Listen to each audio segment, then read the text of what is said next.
Hi there. It's time for another big question.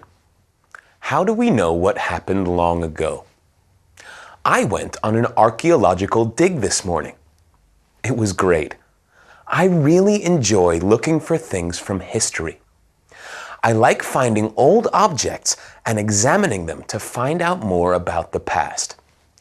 Last year, I went to a place called Vindolanda. It was fascinating. Vindolanda was a Roman fort near the border between England and Scotland.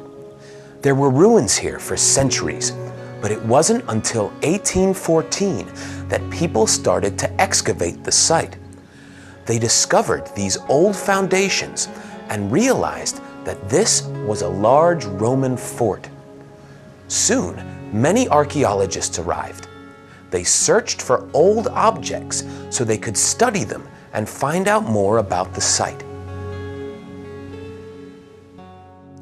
Historians used these objects, as well as information from other historical sources, to find out what life was like in Vindolanda 2,000 years ago.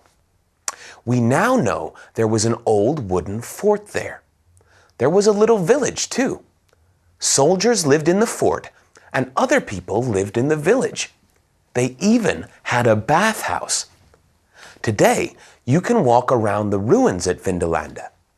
You can also take a tour of the Vindolanda Museum. The archaeologists put a lot of the objects here.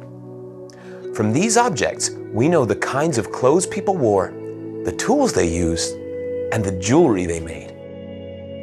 But the most interesting objects on display here are the Vindolanda tablets.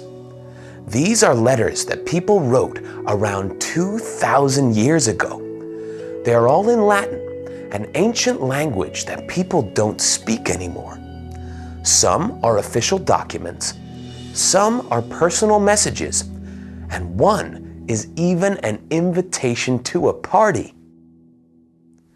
These tablets are very difficult to read, but we can use special cameras to help. We now know that most Roman soldiers could read and write. We know what they ate, and, of course, we know they had birthday parties. The Roman age is my favorite period in history. What's yours? How do you know about it?